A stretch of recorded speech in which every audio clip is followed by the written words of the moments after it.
जय श्री कृष्णा, राधे राधे। जय हो श्री लक्ष्मी नारायण भगवान की जय।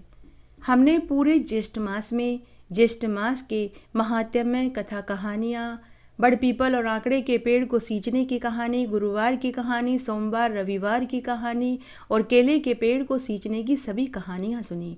आशा करती हूँ आपको वे सभी कथा कहानियाँ जरूर पसंद आई होगी। अगर आपको वे कथा कहानियाँ पसंद आई तो वीडियो को जरूर लाइक करना न भूलें। अगर आप मेरे चैनल पर पहली बार आए हैं तो मेरे चैनल को सब्सक्राइब करना न भूलें, बेल आइकन जरूर प्रेस करें, इससे मेरा आगे आने वाला वीडियो आपको सबसे पहले मिलेगा। इसी शुभकामना के साथ आइए अब हम ज्येष्ठ मास का 29वां अध्याय सुनते हैं। सभी ऋषि मुनि आगे बोले कि हे स्कंद मुनि जी, ज्येष्ठ मास में स्नान, दान, महात्म्य, श्रवण तथा पुराण का श्रवण का क्या फल मिलता है, इसे हम विस्तार से सुनना चाहते हैं। तब स्कंद मुनि बोले कि हे ऋषियों, आज मैं तुम्हें ज्येष्ठ मास में स्नान के फल का वर्णन करता हूँ। तुम लोग ध्यान से चित्त लगा करके सुनो। जिसके श्रवण मात्र से मनुष्य कायिक, वाचिक, मानसिक तीनों प्रकार के पापों से मुक्त हो जाता है। जो मनुष्य सूर्य उदय होने पर ज्येष्ठ मास में प्रातः काल उठकर यह संकल्प लेता है कि मैं पूरे ज्येष्ठ मास में स्नान, व्रत, दान पुण्य करूंगा, उसके तीनों प्रकार के पाप धुल जाते हैं। ज्येष्ठ मास में पवित्र नदियों में सूर्योदय से पहले उठकर स्नान करने का अक्षयफल मिलता है।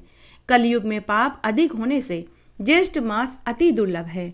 ज्येष्ठ मास में ज्येष्ठ स्नान के फल से डरकर यमराज ने इसको गुप्त रखने के लिए भगवान विष्णु से प्रार्थना करी थी और भगवान विष्णु की आज्ञा से इस मास को गुप्त भी रखा गया। ज्येष्ठ मास में स्वल्प कर्म करने से विघ्न प्राप्त होते हैं। तभी सभी ऋषि मुनि बोले कि हे स्कंद मुनि जी, यमराज ने इस मास को गुप्त रखने के लिए भगवान विष्णु से क्यों कहा, और ज्येष्ठ मास में पुण्य कर्म करने वाले के मार्ग में विघ्न क्यों आते हैं। सभी ऋषि मुनि स्कंद मुनि से बोले कि यह हमारी सुनने की इच्छा है। तब स्कंद मुनि बोले कि हे ऋषि मुनियों, इस संबंध में मैं तुम्हें एक पौराणिक इतिहास सुनाता हूँ। इस कथा के श्रवण से तुम्हारे मन के सभी संदेह दूर हो जाएंगे। एक बार महिष्मतीपुरी नगरी में एक ब्राह्मण अपने परिवार के साथ रहता था। उस ब्राह्मण का नाम कनक था। वह वेद शास्त्र और विद्या से हीन था। वह कृषि कार्य करके क्रय विक्रय का व्यापार करता था, यही उसकी आजीविका का साधन था। लेकिन उस ब्राह्मण का परिवार बहुत बड़ा था। वह अपने परिवार का पालन ठीक तरह से नहीं कर पा रहा था, तो वह चोरी चकारी डकैती करने लगा। वह ब्राह्मण रात्रि में पथिकों को लूटने लगा, उनका सामान चुराने लगा। इतने में भी उसकी तृप्ति नहीं हुई तो वह पथिकों को मारने लगा। एक दिन वह एक दुकान पर चोरी करते हुए पकड़ा गया। गांव वालों ने उसे पकड़कर खूब मारा और फिर उसे ले जाकर राजा के पास सौंप दिया। राजा ने उसे जेल में डाल दिया। सजा काटकर जब वह बाहर आया तो पुनः वह चोरी चकारी करने लगा। तब राजा की आज्ञा से उसे गांव के बाहर निकाल दिया गया। अब वह कनक ब्राह्मण वन में जाकर रहने लगा और वन्य पशुओं को मारकर अपना पेट भरने लगा। वह ब्राह्मण रात्रि को गांव में आता, चोरी करके सुबह होने से पहले वापस वन में चला जाता। इस तरह करते हुए उसे कई दिन बीत गए।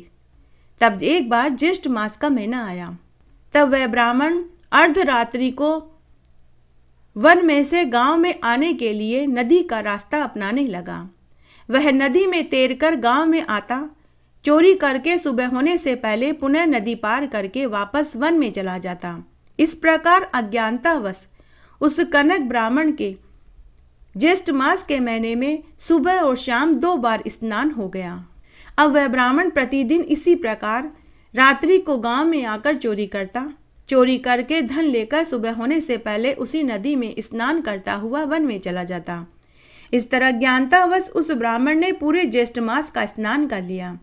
स्कंद मुनि आगे बोले कि हे ऋषि मुनियों, तब ज्येष्ठ मास के शुक्ल पक्ष की चतुर्दशी तिथि थी। तब उस रात्रि को वह ब्राह्मण गांव में से धन चुराकर सुबह होने पर वह भाग रहा था। सुबह हो चुकी थी, लोगों की चहल पहल शुरू हो चुकी थी, तो वह ब्राह्मण धन की गठरी सिर पर रखकर भागने लगा। गांव के लोगों ने उसे चोरी कर कर भागते हुए देखा तो वे सब उसके पीछे भागे। तब वह ब्राह्मण धन की गठरी लेकर नदी में कूद पड़ा। गठरी में वजन ज्यादा होने से वह ब्राह्मण डूब कर मर गया। तभी वहां राजा के सिपाही भी आ गए। राजा के सिपाहियों ने उसे नदी में से बाहर निकाला। तब तक वह मर चुका था।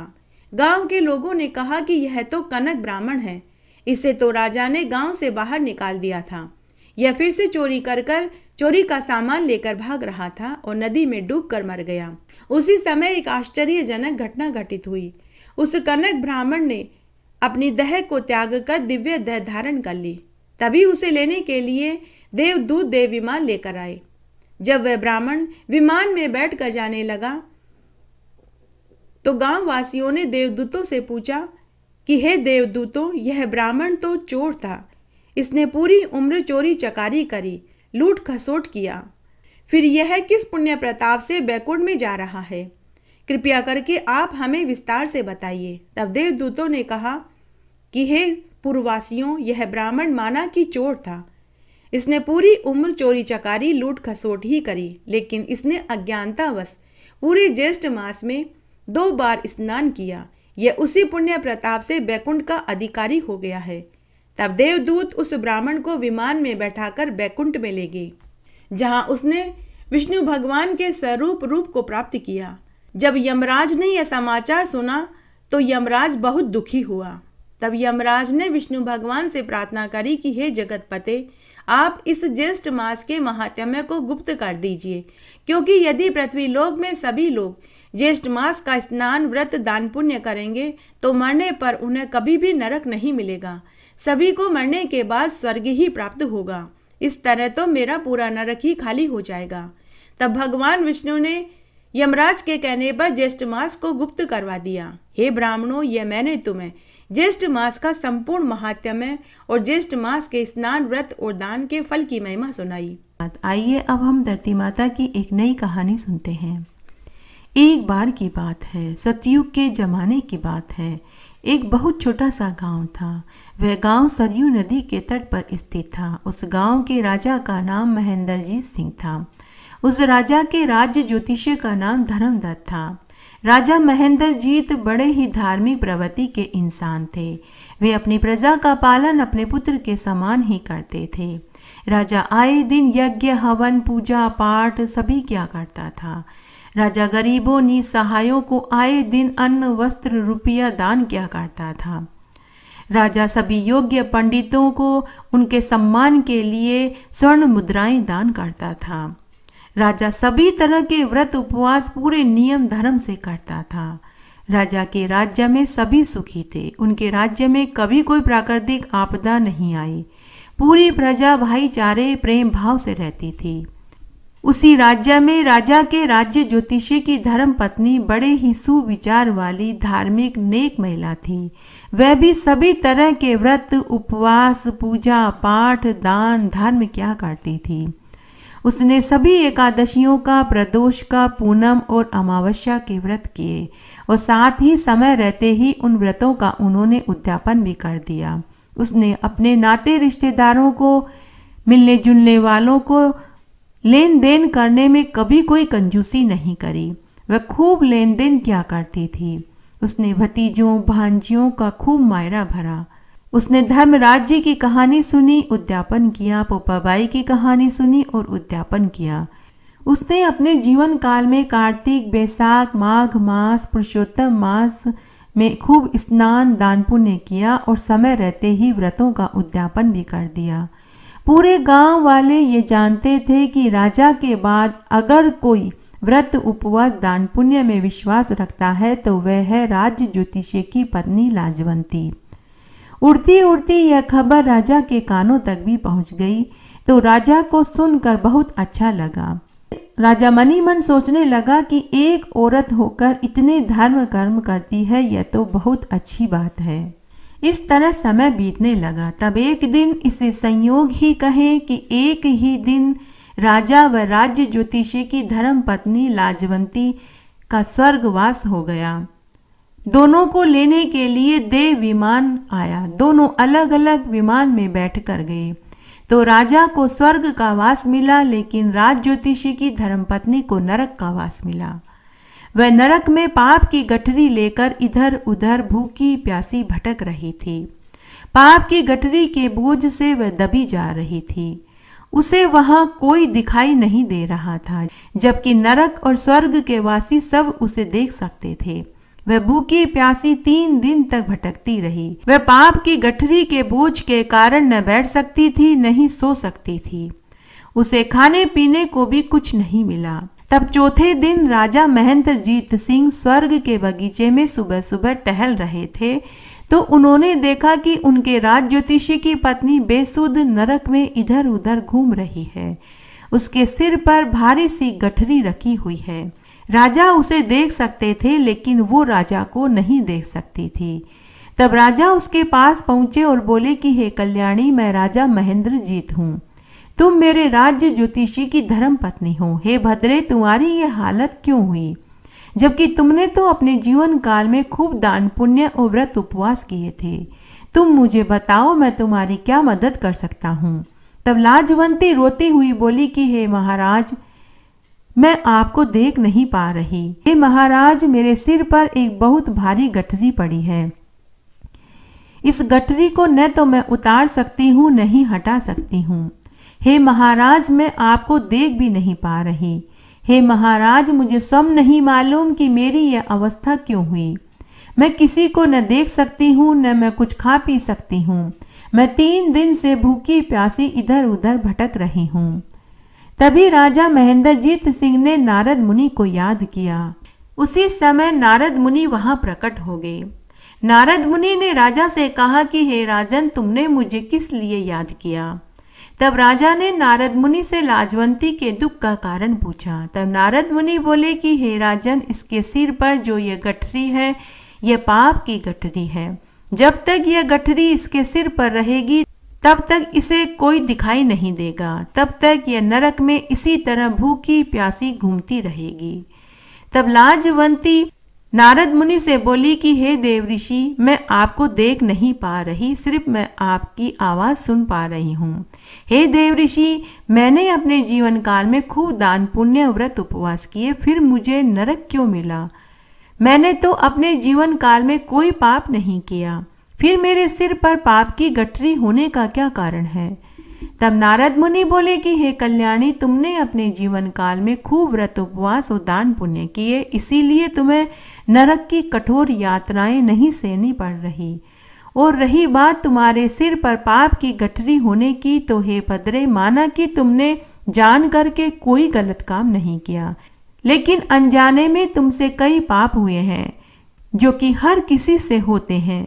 और वो चलते फिरते उठते बैठते समय छोटे छोटे जीव जिनावर मक्खी चींटी कीड़े के मरने से होते हैं, जिसका ज्ञान किसी को नहीं होता। किसी के मन को कठोर अप्रिय शब्द बोलना भी पाप की श्रेणी में आते हैं। हे कल्याणी, पाप जल्दी जल्दी कई गुना होकर बढ़ते रहते हैं और धर्म धीरे धीरे बढ़ता है। तब लाजवंती बोली कि हे देव ऋषि, ये राजा जी भी हमारे ही गांव के हैं। जो इन्होंने धर्म कर्म किया, वही धर्म कर्म मैंने अपनी सामर्थ्य के अनुसार किए, फिर इन्हें स्वर्ग और मुझे नरक क्यों मिला। तो नारद मुनि बोले कि हे कल्याणी, इस राजा से भी अनजाने में कई छोटे बड़े पाप हुए थे, लेकिन इन्होंने जीवित रहते ही धरती माता की 7 दिन तक कहानी सुनी, व्रत किया और बाद में उद्यापन कर दिया। हे कल्याणी, इन राजा के सभी अनजाने में हुए पाप धरती माता का व्रत करने से धरती पर ही रह गए, लेकिन तुमने धरती माता के नाम से न तो व्रत किया, न कहानी सुनी और न ही उद्यापन किया। इससे तुम्हारे सभी पाप यहाँ तक आ गए। हे कल्याणी, जब तक तुम्हारे सिर पर पाप की गठरी रहेगी, तुम यहाँ किसी को देख नहीं पाओगी। साथ ही कल्याणी, तुम्हें स्वर्ग ही मिला था, लेकिन इस पाप की गठरी को लेकर तुम स्वर्ग में प्रवेश नहीं कर सकती।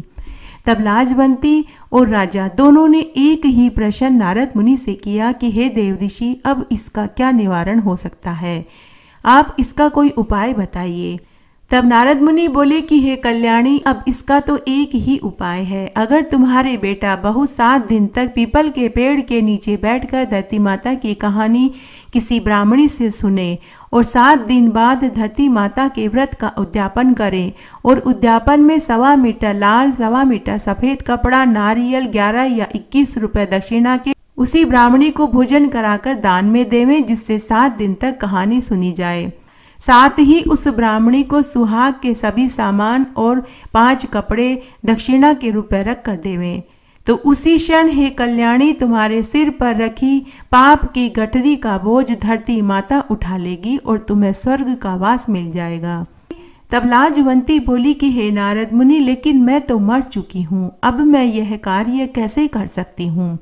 तब नारद मुनि ने लाजवंती के ऊपर अमृत के छींटे दिए और कहा कि अब तुम धरती पर जाओ और स्वप्न में अपने पुत्र से सारी बात कहो, यही एक उपाय है। तब उसी क्षण ब्राह्मणी अपने पुत्र के स्वप्न में जाकर बोली कि हे पुत्र, मेरे मरने के बाद मुझे स्वर्ग नसीब नहीं हुआ, मेरे सिर पर पाप की गठरी रखी हुई है, मैं 4 दिन से नरक में भूखी प्यासी भटक रही हूँ। हे पुत्र, तुम्हें मेरे लिए एक काम करना होगा। तो ब्राह्मणी का पुत्र बोला कि हे माँ, तुम्हारी जैसी पुण्य आत्मा को अगर स्वर्ग नहीं मिला तो फिर हम जैसे क्या उम्मीद लगा सकते हैं। हे माँ, तुमने तो अपने जीवन काल में सभी तरह के व्रत, उपवास, दान पुण्य किए, तुम्हें स्वर्ग क्यों नहीं मिला। हे माते, तुम मुझे बताओ कि मैं ऐसा क्या करूं जिससे कि आपको कोई पीड़ा न उठानी पड़े। हे माते, मैं वही करूंगा जो तुम कहोगी। तब उसकी माँ ने धरती माता के व्रत की पूरी बात बताई। सुबह जब बेटा सोकर उठा तो उसने अपनी पत्नी को स्वप्न वाली बात बताई।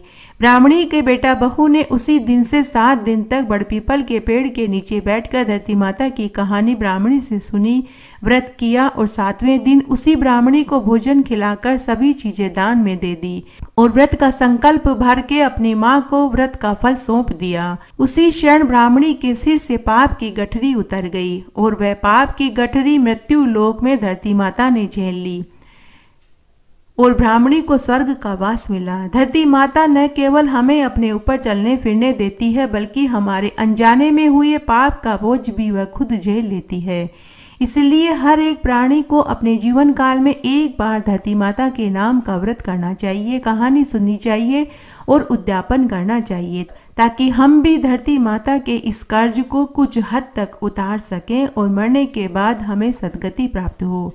हे धरती माता, जैसे सद्गति आपने राजा को दी और बाद में ब्राह्मणी को दी, वैसे सबको देना, कहानी कहने वाले को, सुनने वाले को और हुक्कारा भरने वाले को। भगवान श्री कृष्ण अर्जुन से आगे बोले कि हे अर्जुन, जो एकादशी के दिन मेरे नाम का संकीर्तन करता है, मुझको प्रसन्न करने के लिए कृष्ण कृष्ण नाम का उच्चारण करता है, मैं उसको सभी सुख प्रदान कर देता हूँ। मन वचन कर्म से जो मेरी शरण में आ जाता है, वह इस लोक की समस्त कामनाओं को प्राप्त करके सर्वश्रेष्ठ बैकुंठ तथा मेरी प्रिय लक्ष्मी को ही प्राप्त करता है। जो मनुष्य कृष्ण कृष्ण कहकर नित्य स्मरण करता है, मैं उसका जल को भेदन कर कमल के समान नरक से उद्धार कर देता हूँ। हे अर्जुन, जो मन बहलाने से, दंभ से, मूढ़ता वश से, लोभ से या छल से मेरा भजन करता है, वह मेरा भक्त दुख का भागी नहीं होता। भगवान श्री कृष्ण अर्जुन से आगे बोले कि हे अर्जुन, जो लोग मृत्यु के समय कृष्ण नाम का पाठ करते हैं, वे पाप युक्त होने पर भी यमराज को कभी नहीं देखते। जिन्होंने पूरी उम्र पाप किया है परंतु अंत समय में कृष्ण नाम की स्तुति कर लेते हैं, तो वे निसंदेह मेरे ही समीप आ जाते हैं। मरण के समय विवश होकर भी जो मनुष्य नमः कृष्णाय महते ऐसा भी कह देते हैं, तो वे मरने के बाद मेरे ही लोक को प्राप्त होते हैं। जिसका श्री कृष्ण नाम के उच्चारण के साथ प्राण निकलते हैं, वह प्राणी स्वर्ग को जाता है और दूर से ही यमराज उसको स्वर्ग को जाते हुए देखते हैं।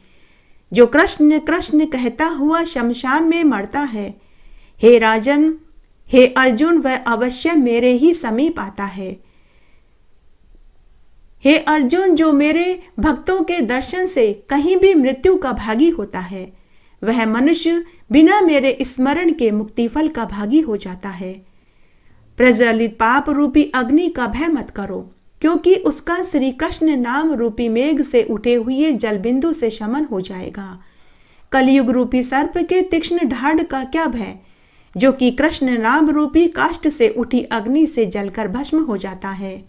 पाप रूपी अग्नि से दग्ध कर्म व्यापार से रहित मनुष्यों के लिए बिना श्री कृष्ण स्मरण की दूसरी कोई औषधि नहीं है। जैसे प्रयाग में गंगा, शुक्ल तीर्थ में कुरुक्षेत्र में सरस्वती श्रेष्ठ है। संसार रूपी समुद्र में निमग्न और महापाप रूपी मनुष्यों के बिना श्री कृष्ण स्मरण के दूसरी गति नहीं। मृत्यु के समय के उपस्थित होने पर भी जो मनुष्य श्री कृष्ण स्मरण की इच्छा नहीं करते, उन परलोकगामी पापियों के लिए बिना श्री कृष्ण स्मरण के दूसरा पाथेय नहीं।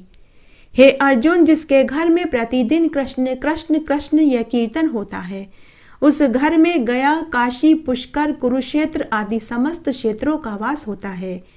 जिसकी जीवा निरंतर कृष्ण कृष्ण कृष्ण करती है, उसी मनुष्य का जीवन जन्म सफल है। उसे ही सुख की प्राप्ति होती है। जिसने एक बार भी हरि इस 2 अक्षर के नाम का उच्चारण कर लिया, उसने सामीप्य मोक्ष के गमन के लिए कमर कसकर तैयारी कर ली हो, ऐसा माना चाहिए। हरि इस नाम के पापों की नाश करने में जितनी शक्ति है, उतना पाप करने के लिए पातकी मनुष्य भी समर्थ नहीं। कृष्ण कृष्ण इसके कीर्तन करने से मनुष्य का शरीर मन दुखी नहीं होता तथा पाप कभी नहीं लगता और विकलता तो कभी आती ही नहीं।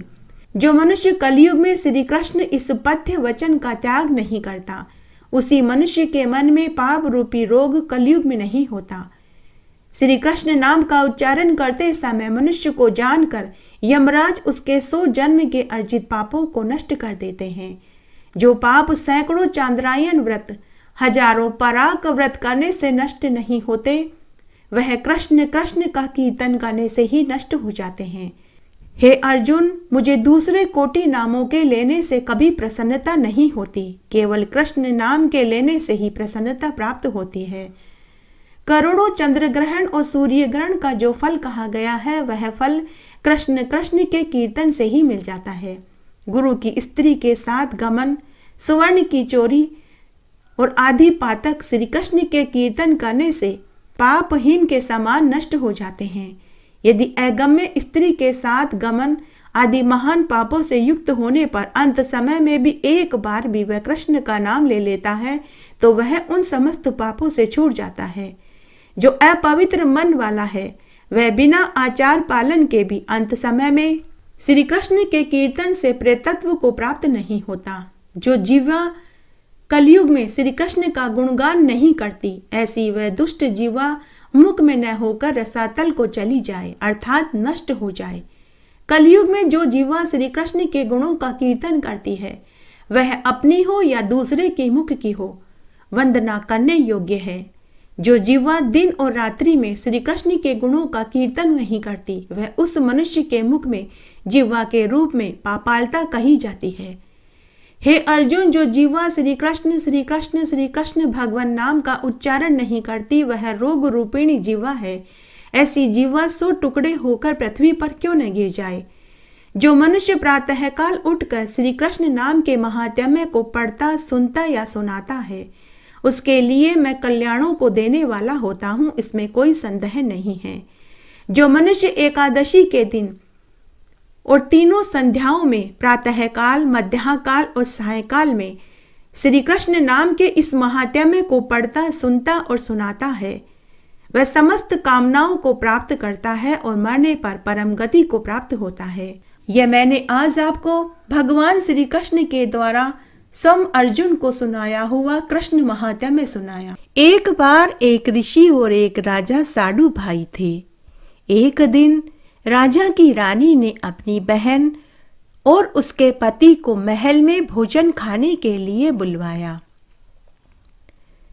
ऋषि की पत्नी ने अपने पति से कहा कि हे स्वामी, मेरी बहन ने हमें भोजन खाने के लिए महल में बुलवाया है, अतः हमें उनके आतिथ्य को स्वीकार करना चाहिए। तब ऋषि ने अपनी पत्नी से कहा कि तेरी बहन वैभव का जीवन जीती है, आलीशान महल में रहती है, नौकर चाकर, हाथी, घोड़े, ऊंट सभी है। राजा को धन और राज्य की शक्ति का अहंकार होगा। वे हमारी बेइज्जती करने के लिए बुला रहे हैं। अगर हम आज उनके यहाँ भोजन करने के लिए जाएंगे, तो हमें भी उन्हें भोजन खाने के लिए बुलाना पड़ेगा। जैसी व्यवस्था भोजन की वो करेंगे, हम जंगल में नहीं कर पाएंगे। इसलिए हमें उनके यहाँ भोजन करने के लिए नहीं जाना चाहिए। आप यह विचार त्याग दो, हमारा उनके यहाँ भोजन करने के लिए न जाना ही हित में है। परंतु ऋषि की पत्नी नहीं मानी। ऋषि की पत्नी ने जिद पकड़ ली। आखिर ऋषि को हार माननी पड़ी। तब ऋषि और उनकी पत्नी और उनके परिवार के लोग राजा के महल में भोजन करने के लिए पहुंच गए। रानी ने बहुमूल्य आभूषण पहन रखे थे और बेशकीमती रेशमी वस्त्र पहन रखे थे, जबकि ऋषि की पत्नी ने गले में राम नाम की तुलसी की माला पहन रखी थी और साध्वी वाले वस्त्र पहन रखे थे। महल के दरबारी, मंत्री, कर्मचारी और अधिकारी ऋषि और ऋषि की पत्नी और उनके परिवार वालों को देखकर हंस रहे थे और आपस में बातें कर रहे थे कि क्या यह हमारे महाराज का साडू भाई है? कहाँ राजा भोज और कहाँ गंगू तेली? ऐसी बातें कर कर वे सभी ऋषि और ऋषि की पत्नी और उनके परिवार के ऊपर हंसने लगे। उनकी सारी बातें ऋषि, उसकी पत्नी और उनके परिवार वालों ने सुनी। भोजन करने के पश्चात ऋषि की पत्नी ने अपनी बहन से कहा कि आप भी हमारे यहाँ भोजन करने आइएगा। तब निश्चित दिन को राजा हजारों सैनिकों के साथ सपरिवार ऋषि के यहाँ भोजन करने के लिए उनकी कुटिया में पहुंच गए। जब ऋषि ने देखा कि राजा रानी अपने हजारों सैनिकों को लेकर उनके यहाँ भोजन करने आए हैं, तो ऋषि मन ही मन सोचने लगा कि अब मैं इनके भोजन की व्यवस्था किस प्रकार कर पाऊंगा। तब ऋषि ने स्वर्गलोक के राजा इंद्र से हाथ जोड़कर निवेदन किया कि हे इंद्रदेव, आप अपनी कामधेनु गाय मुझे उधार दे दीजिए। उसी समय आकाशवाणी हुई और इंद्रदेव ने ऋषि से कहा कि इसके बदले में तुम मुझे क्या दोगे? तब ऋषि ने कहा कि हे इंद्रदेव, आप बताइए, कामधेनु के बदले में आप मुझसे क्या चाहते हैं? तब इंद्रदेव ने ऋषि से कहा कि तुम अपने जीवन भर का पुण्य और एकादशी के व्रत का फल मुझे सौंप दो, तभी मैं तुम्हें कामधेनु गाय उधार दूंगा। तब ऋषि ने ऐसा ही किया। ऋषि ने अपने जीवन भर के समस्त पुण्य जो उसने संचित कर रखे थे और एकादशी के व्रत का पुण्य संकल्प भर कर इंद्रदेव को सौंप दिया। तब इंद्रदेव ने एक कामधेनु गाय और साथ में कुछ सेवादार भी भेजे और साथ ही एक बहुत भारी विशाल तंबू की भी उन्होंने व्यवस्था करवा दी। तभी वहां एक बहुत बड़ा भारी टेंट लग गया। टेंट के अंदर गाय खड़ी थी। ऋषि परिवार ने गौ माता की आरती उतारी और अपनी मनोकामना बताई। उसी समय वहां 56 प्रकार के भोग चांदी के बर्तनों में बनकर आ गए। लड्डू, जलेबी, कचौरी, दही बड़े, हलवा, खीर, दाल, रोटी, पूड़ी, बूंदी, बर्फी, रसगुल्ले इत्यादि। तब ऋषि ने राजा से कहा कि महाराज, भोजन जीव लीजिए। तब राजा ने ऋषि की बेइज्जती करने के लिए कहा कि पहले तुम मेरी सेना को भोजन कराओ, साथ ही मेरे घोड़ों को भी हरा चारा खिलाने का प्रबंध करो, उसके बाद ही मैं भोजन करूंगा। ऋषि ने राजा से कहा कि प्रभु की कृपा से सब इंतजाम हो जाएगा, पहले आप और आपकी सेना भोजन कर लीजिए। राजा रानी उठकर भोजन करने वाले स्थान पर पहुंचे तो उन्होंने देखा कि वहां बहुत सुंदर सुंदर आलीशान कीमती वस्त्र बिछे हुए थे, सुंदर सुंदर आसन लगे हुए थे। राजा देखकर आश्चर्य में पड़ गया। उसके बाद चांदी की थालियों में 56 तरह के भोजन सेवादार रखने लगे। अन्नदेव की स्तुति करके ऋषि ने भोजन करने की राजा रानी और सैनिकों से प्रार्थना करी। राजा ने मन ही मन सोचा कि इसके वैभव के सामने तो मेरा भोजन का भंडार कुछ भी नहीं।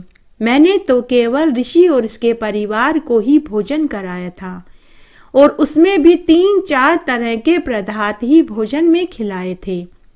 राजा शर्म के मारे पानी पानी हो रहा था। खाना खाते वक्त बहुत परेशान था, ईर्ष्या की अग्नि से धधक रहा था।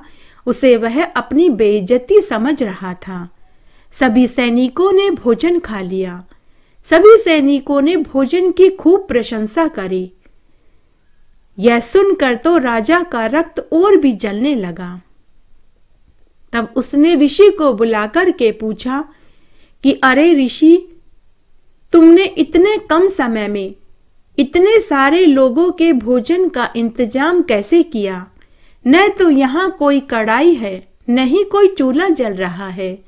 तब ऋषि ने राजा से कहा कि हे महाराज, मैंने अपना जीवन भर का पुण्य, भक्ति और एकादशी का पुण्य इंद्रदेव को सौंप दिया था और इंद्रदेव ने मुझे एक दिन के लिए कामधेनु गाय उधार में दी थी। उस कामधेनु गाय में यह विशेषता है कि हम जितना भोजन चाहें वह तुरंत उपलब्ध करवा देती है। राजा ने कहा कि मुझे वह कामधेनु गाय दिखाओ, मुझे तुम पर विश्वास नहीं।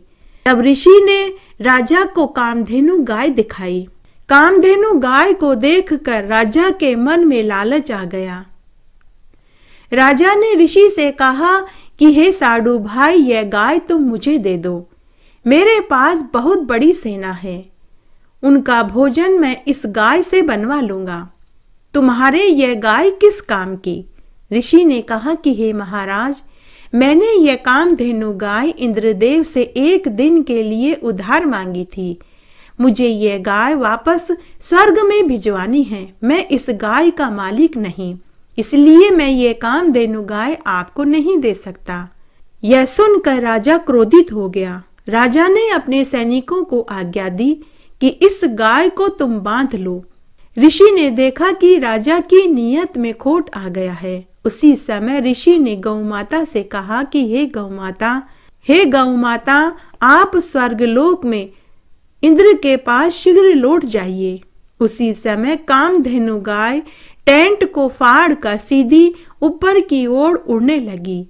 राजा ने गाय को उड़ते हुए देखा तो सेवकों को आज्ञा दी कि गाय को नीचे गिराओ, किसी भी तरह से इसे रोको।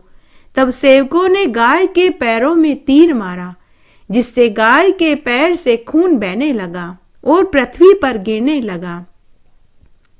गाय घायल अवस्था में स्वर्ग में चली गई। जहां जहां भी रक्त गिरा वहां वहां तंबाकू उगाया। तंबाकू फारसी शब्द है। तमा यानी गाय, खू यानी रक्त। यह तंबाकू गाय के रक्त से पैदा हुआ। इसलिए ईश्वर ने कहा कि हे मानव, तू इस तंबाकू का सेवन मत कर। तंबाकू का सेवन गाय का खून पीने जितना पाप लगता है। उसके बाद राजा को अपनी गलती का एहसास हुआ। राजा ने ऋषि से अपनी गलती की क्षमा मांगी और वह राजा भी गाय की सेवा करने लगा और हर एकादशी का उपवास करने लगा। जय हो गाय माता की, जय हो तुलसी मैया की। तुलसी महारानी नमो नमो, हरि की पटरानी नमो नमो। बन तुलसी पूरन तप कियो मैया, शालग्राम महापटरानी। जाके मंज मंजरी कोमल मैया, श्रीपति चरण कमल लपटानी। धूप दीप नैवेद्य आरती मैया, पुष्पन की वर्षा बरसानी। 56 भोग 36 व्यंजन मैया, बिन तुलसी हरि एक न मानी। सामरो सखी माई तेरा यश गावे मैया, भक्तों वर दीजे महारानी। तुलसी महारानी नमो नमो, हरि की पटरानी नमो नमो। इस तरह आज हमने ज्येष्ठ मास के महात्म्य का 29वां अध्याय, 29वें दिन की पुण्य फल देने वाली कथा और अंत में आरती सुनी। आशा करती हूँ आपको ज्येष्ठ मास का महात्म्य, कथा और आरती सुनने का संपूर्ण फल प्राप्त होगा। आपके ऊपर भी लक्ष्मी नारायण भगवान की कृपा बरसेगी। ईश्वर आपकी सभी मनोकामनाओं को पूरी करेंगे। इसी शुभकामना के साथ मेरे साथ बने रहने के लिए आपका धन्यवाद। आगे आने वाली कथा कहानी के लिए भी आप इसी तरह मेरे साथ बने रहें। धन्यवाद।